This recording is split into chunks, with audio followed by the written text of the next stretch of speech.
श्री हरिवंश महाराज जी, अपने गुरु को सबसे अच्छी गुरु दक्षिणा एक शिष्य के द्वारा क्या दी जानी चाहिए? जो गुरु ने नाम दिया है, मंत्र दिया है, खूब जप करो, यही गुरु दक्षिणा है।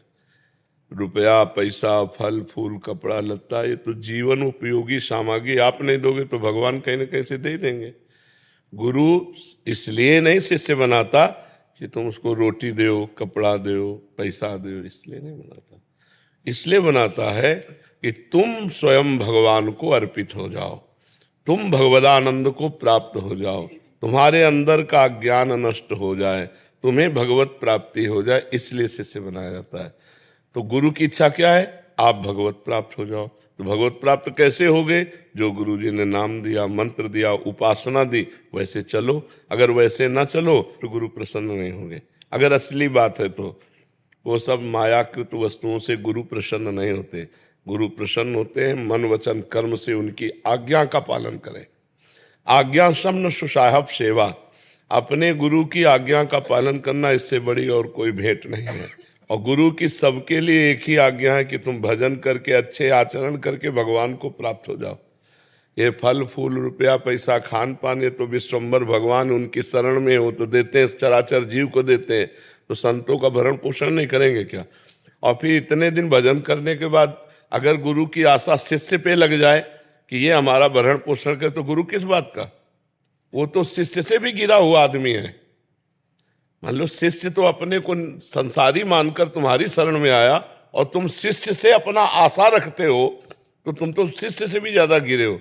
तब लग जोगी जगत गुरु, जब लग रहा निराश, और जब आशा मन में भई तो जग गुरु और जोगी दास। जग गुरु और जोगी दास, जब आशा मन में भई। तो गुरुजनों की आशा एक ही है कि चराचर जगत भगवत स्वरूप है, ऐसा तुम समझ जाओ और खूब भगवान का भजन करके भगवान को प्राप्त हो। यही सबसे बढ़िया भेंट है। अगर सांसारिक भेंटे की बात कही जाए तो वो गुरु को नहीं चाहिए। अगर आपने मान लो कोई वस्तु दी तो उसकी व्यवस्था है, और जब वस्तु ही नहीं तो व्यवस्था ही नहीं। हर समय भजन में लगे। और रही इस शरीर के पोषण की बात, वो तो भगवान की जिम्मेदारी। योगक्षेमम भाम्यहम, आप सब चले जाओ। देखो किसी से मांगा जाता है क्या? बिना मांगे अन मांगे आगे आवे गो, जो पल लागे पल को। भगवान दे रहे, किसी से कोई संकेत भी नहीं किया जाता। तो गुरु को आवश्यकता है आपके मन वचन कर्म से आज्ञा पालन की, ना कि रुपया पैसा भेंट सामग्री की। अगर आप अपने गुरुदेव की आज्ञा का पालन करते हैं तो आप सच्ची भेंट दे रहे हैं। और यही भेंट के लिए तो हमारा आपका संबंध होता है कि आप हम एक हो जाएं। हम जहां हैं वहीं आप पहुंच जाओ, ये इसीलिए तो संबंध होता है। ये थोड़ी कि तुम जाओ वहां हम पहुंच जाएं, है? तुम जहां हो वहां हम पहुंच जाए, इसलिए थोड़ी होता है। हम जहां हैं वहां तुम पहुंच जाओ। तो गुरु निष्काम अवस्था की चरम सीमा भगवत स्वरूप में, तो आप भी पहुंचो वहीं भजन करके। यही भेंट है। राजेंद्र कुमार जी। श्री हरिवंश महाराज जी, हमारे जो शरीर में जीवात्मा है वो हमें सही गलत करने का प्रेरित करती है या हमारा मन? पहली बात तो ये अज्ञान की बात है आपकी। हमारी जीवात्मा हमें प्रेरित कर रही है, मतलब दो चीज हो गए इसमें। जीवात्मा एक अलग हो गया और आप अलग हो गए, नहीं हो गए? देखो ना, फिर प्रश्न करो। महाराज जी, जो शरीर में जीवात्मा है वो हमें सही गलत करने का प्रेरित करती है ना? हमारा जीवात्मा अलग हो गई, हमें अलग हो गए? नहीं, तुम ही हो जीवात्मा, तुम ही हो जीवात्मा, तुम और कोई नहीं। क्यों? कि कोई अंतर है? हाँ, सोचा शायद मिस्टेक हो रही हो हमसे। जीवात्मा आप ही है ना, तो अब आपको गलत सही का निर्णय आप ही दे रहे हैं, कोई और दे रहा है क्या? अब मानना न मानना ये बुद्धि और मन के अंतर्गत की बात है। तो आप मन बुद्धि नहीं है, आप जीवात्मा है।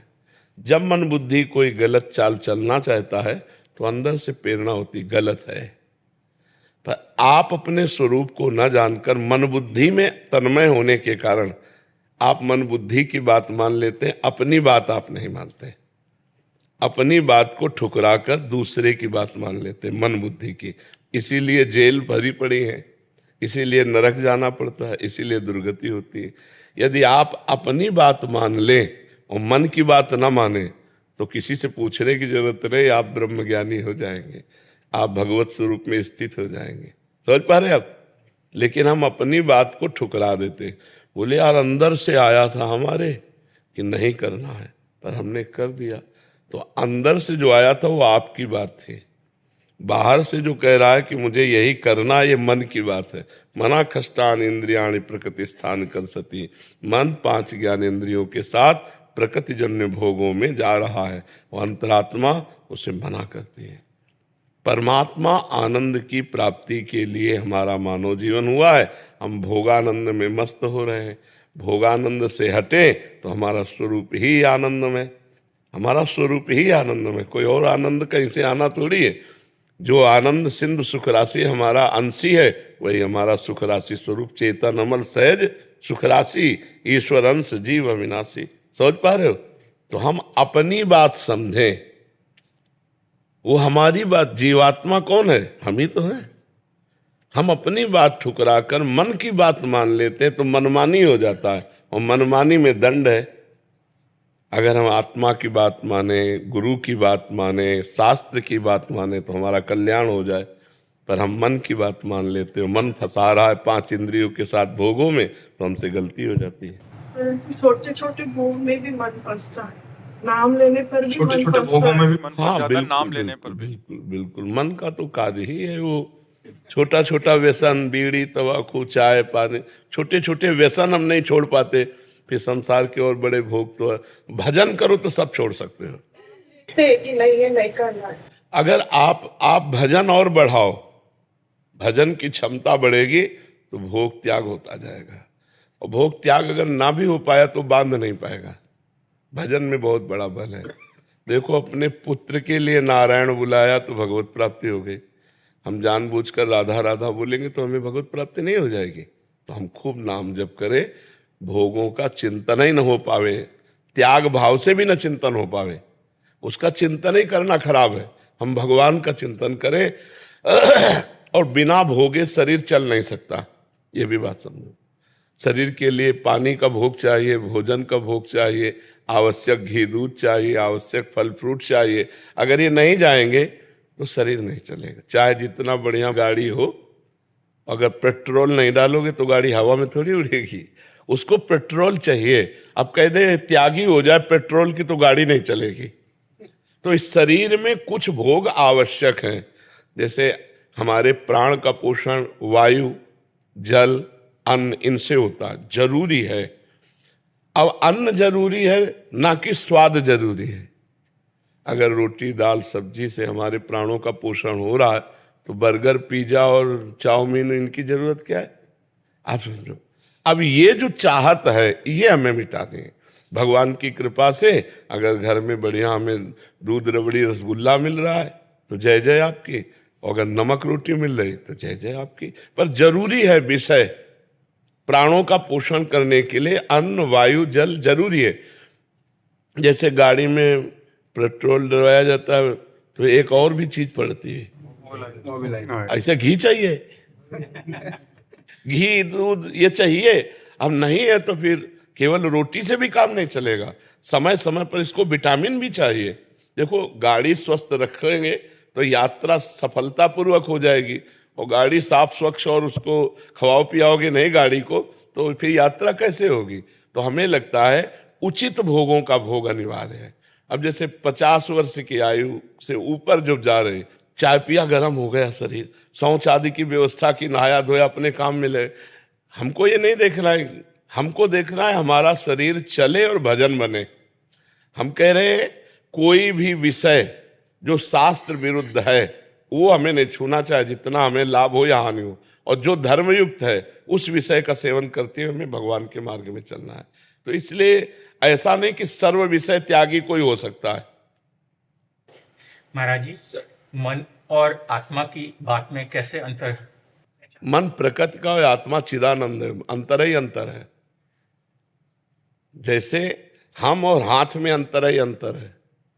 हाथ ही पंचभूतों से बना है और हम चैतन्य घन सच्चिदानंद है, लेकिन हम अपने को भूल करके अपनापन इतना कर लिए कि मेरा हाथ मतलब मैं ही हूं, ऐसा लग रहा है। नहीं लग रहा। शीशा में देखते हो तो ये लगता है मेरा शरीर, नहीं लगता है मैं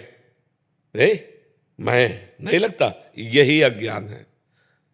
आत्मा बहुत चिदानंदमय, आप्त काम कोई कामना नहीं। और जो मन है ये कामना का घर है, ये बिना कामना के रह ही नहीं सकता। कामना हट जाए तो फिर मन रह ही नहीं जाएगा, अमना हो जाएगा। कामना ही मन है, विषय चिंतन ही मन है। अगर विषय चिंतन हट जाए तो फिर मन क्या, इंद्रियाणाम मनश्चास्मि, तो साक्षात भगवान हो गया। कामनाओं का त्याग करना ही हमारी साधना है। तो जो आवश्यक है उसे कामना नहीं कहते। जैसे प्यास लगी है तो पानी पीना कामना नहीं है, ये आवश्यक है।